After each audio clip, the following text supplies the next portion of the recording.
देखते हैं fourth question. Fourth question में दिया है angle of elevation of the top of a tower from a point of the ground which is 30 metre away from the foot of tower. एक tower दिया है, ये foot हो गया टावर का, ये टॉप हो गया टावर का, ये ग्राउंड होगी। The angle of elevation of top of the tower from a point on the ground which is 30 meter away from the foot। ये 30 मीटर अवे है इसके फुट से, और इसका एलिवेशन दिया है 30 डिग्री। ये है 30 degree. Find the height of tower. Tower की हाइट पूछी गई है। ये टावर हो गया AD, तो हाइट हमने ले ली है h। तो यहाँ हम लिख लेते हैं let height of tower, height of tower की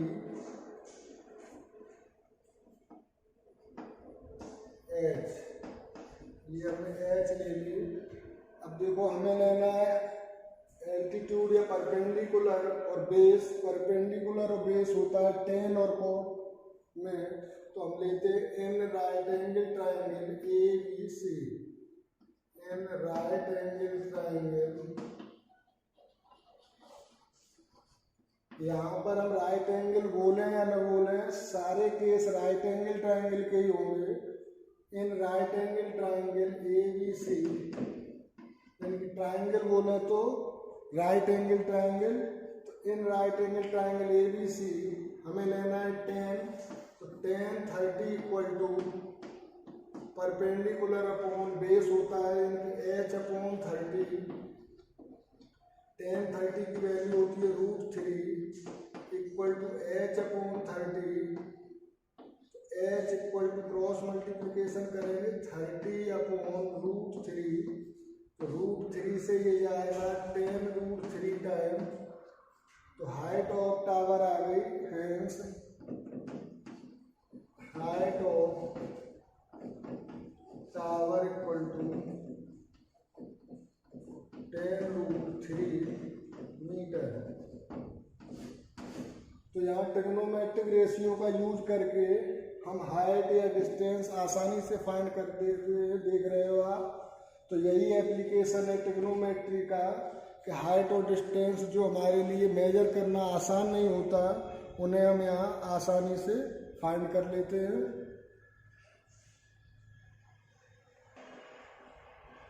देखते हैं फिफ्थ पार्ट। फिफ्थ पार्ट दिया है एक kite is flying at a height of 60 metre above the ground. ये काइट है जो ग्राउंड से 60 मीटर की हाइट पर फ्लाई कर रही है, तो ये हाइट हो गई 60 मीटर। और काइट से जो द स्ट्रिंग, जो स्ट्रिंग अटैच है to the kite is temporarily tied to a point on the ground. Ground पर एक पॉइंट है, वहाँ इसे टाइड कर दिया गया है। तो ये देखो राइट एंगल ट्राइंगल फॉर्म होता है ABC with the ground is, और जो इंक्लिनेशन एंगल है वो 60 डिग्री है ग्राउंड से, तो ये एंगल हो गया 60 डिग्री। आपको फाइंड करना है find the length of string assuming that there is no slack in the string, यानी कोई लचक नहीं है, बिल्कुल टाइट है स्ट्रिंग। तो लेंथ ऑफ स्ट्रिंग हमने ले ली x। तो यहाँ भी हमें केस लेना होगा परपेंडिकुलर और हाइपोटेन्यूज का जो साइन और कॉसेक में होता है। तो सबसे पहले हम लेट करते हैं, लेट लेंथ ऑफ स्ट्रिंग भी, let length of string be x। String की लेंथ हमने x ले ली, तो साइन होगा इसमें भी in right angle triangle, in right angle triangle ABC। तो इसमें हम लेंगे साइन 60 हाइपोटेन्यूज और परपेंडिकुलर का यूज करेंगे तो परपेंडिकुलर अपॉन हाइपोटेन्यूज साइन 60 की वैल्यू होती है √3/2 equal to 60 upon x. Cross multiplication करेंगे तो ये हो जाएगा x इक्वल टू 60 × 120 अपॉन √3।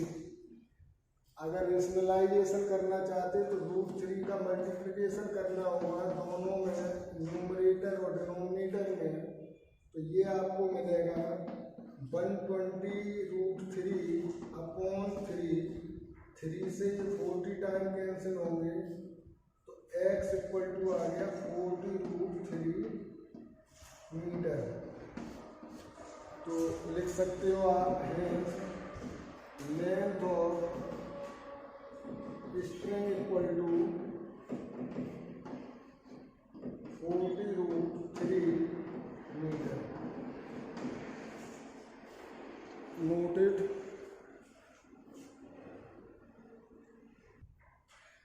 देखते हैं 6th क्वेश्चन। इसमें कहा है एक 1.5 metre tall boy is standing at some distance from a 30 metre tall building. एक बिल्डिंग है 30 मीटर, ये बिल्डिंग मान लो 30 मीटर टॉल है, 30 metre.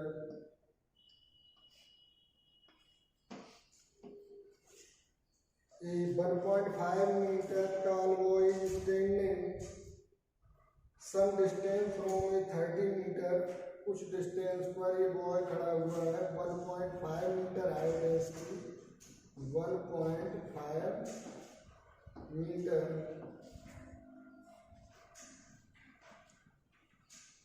The angle of elevation from his eye to the top of building increases from 30 to 60 degree. जब ये degree as he bars toward the building, जैसे वो building की ओर आता है तो ये एंगल इंक्रीज होकर के ये पैरेलल लाइन एज्यूम कर लेते हैं क्योंकि एंगल हमेशा बेस पर ही बनेगा। तो ये एंगल था पहले और अब एंगल इंक्रीज हो गया, ये हो गया, यानी कि एंगल हो जाता है 30 से 60। अभी एंगल था 30 डिग्री और ये अब हो गया angle 60 degree. As he barred toward the building find the distance he barred toward the building. ये जो डिस्टेंस उसने ट्रेवल की है, ये डिस्टेंस आपसे फाइंड करने को कहा है। जितनी डिस्टेंस ट्रेवल करने में उसे एंगल 30 से 60 होता है, वो डिस्टेंस आपको फाइंड करनी है। तो ये x हो गई, तो हम इसे भी x कर सकते हैं, ये x है आपकी।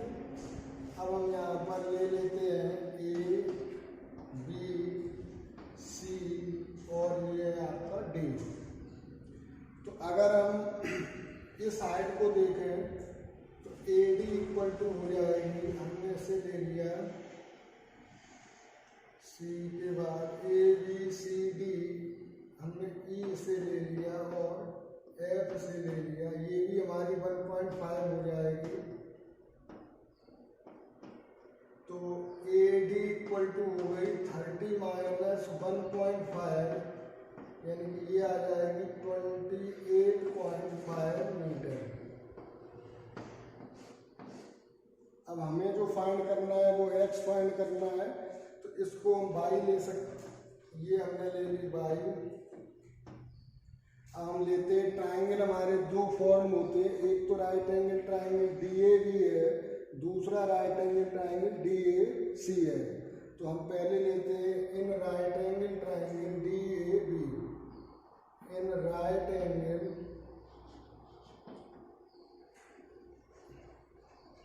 Triangle DAB। जब हम DAB में लेंगे तो हमें चाहिए परपेंडिकुलर बेस, तो परपेंडिकुलर बेस होता है 10 में, तो यहाँ हम लेंगे 10 60 equal to AD upon base है आपका AB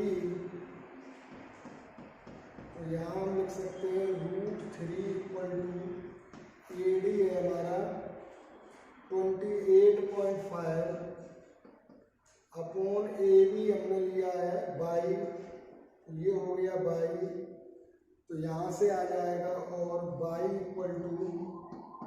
28.5 अपॉन √3, ये y की वैल्यू आती है यहाँ से। अब हम देखते हैं इन right angle triangle DAC,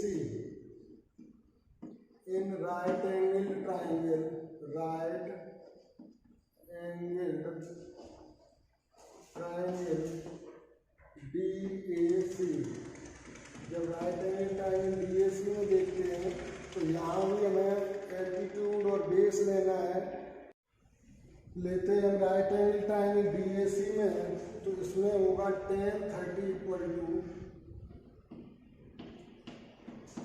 altitude means 28.5 upon base means y + x, tan 30 की वैल्यू होगी 1/√3, 28.5 अपॉन y की जगह पुट करेंगे 28.5 upon √3 plus x, cross multiplication करेंगे तो 28.5 upon √3 plus x equal to हो जाएगा 28.5 √3।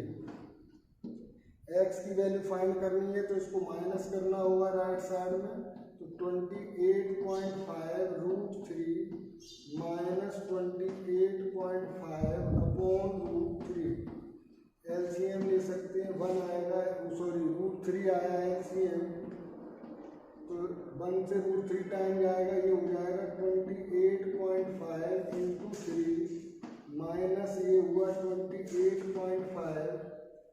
अब यहाँ पर हम कॉमन ले सकते हैं, तो x = 28.5 कॉमन ले लिया, तो यहाँ बचेगा 3 - 1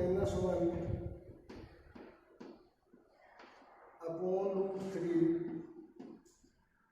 x इक्वल टू हो जाएगा 28.5 × 2 अपॉन √3 को रेशनलाइज करेंगे तो दोनों साइड यानी कि न्यूमरेटर और डिनोमिनेटर में √3 से मल्टीप्लिकेशन करेंगे, ये आ जाएगा आपका 57 √3 अपॉन √3 का √3 में 3 यानी कि ये हुआ 19, x इक्वल टू आ जाएगा 19√3 मीटर। आपका आंसर होगा 19√3 मीटर। से आप लिख सकते हैं find the hence distance traveled by the boy, distance traveled by the boy equal to 19√3 metre. ये होता है आपका आंसर। Thank you, noted.